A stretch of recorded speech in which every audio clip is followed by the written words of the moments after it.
Welcome! Today's lecture will focus on Nazi propaganda. We will look at the various mediums that were used to increase support for Hitler's goals and get a glimpse into the minds of the Nazi media in the 30s and 40s. This image suggests that the Nazi Party is pro-family. We see the big eagle, the party's symbol, surrounding the family protectively with its wings. It's sort of a warm and fuzzy image.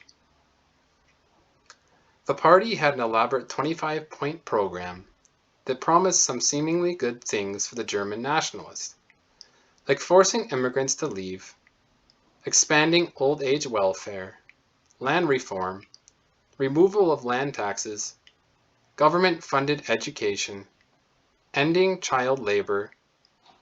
Also, Christianity was to be tolerated but not Judaism, and so on.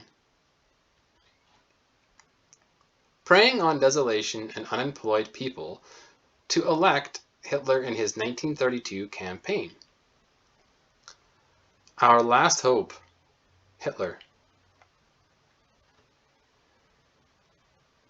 Here Hitler portrays himself as a savior-like figure, or Superman, who will lead the nation to victory.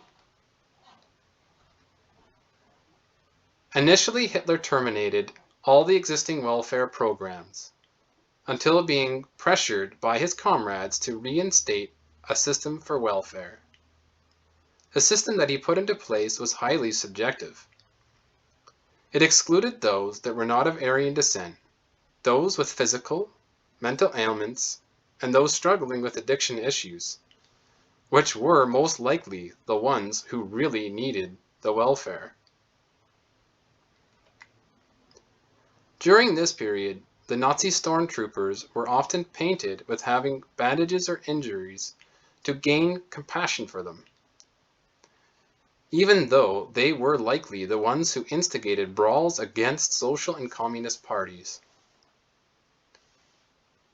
Middle-class society in general accepted this because they feared for a communist nation.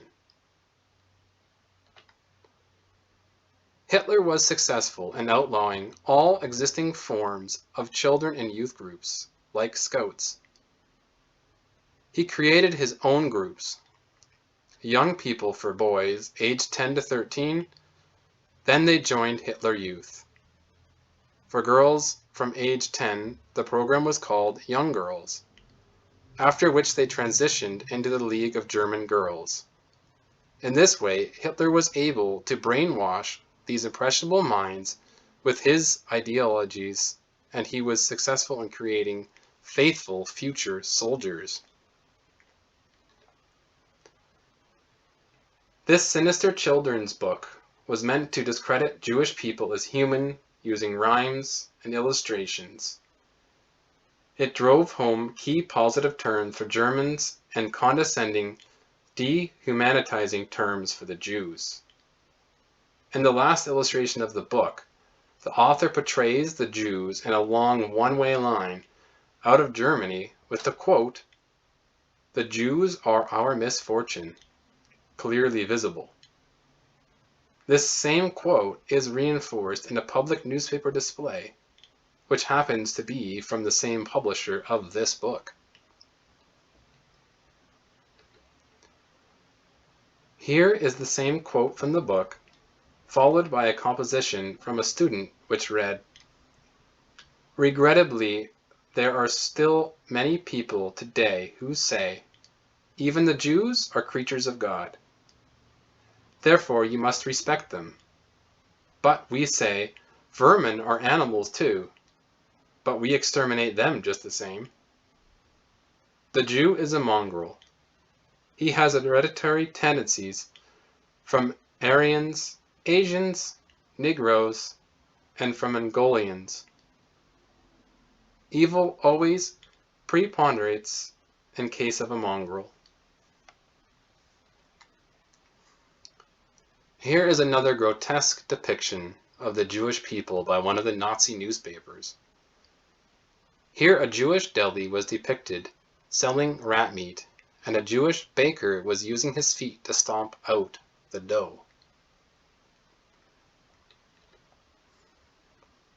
Here is another children's book that uses mushrooms and the character Franz and his mom's wise words to compare the Jewish people to poisonous mushrooms.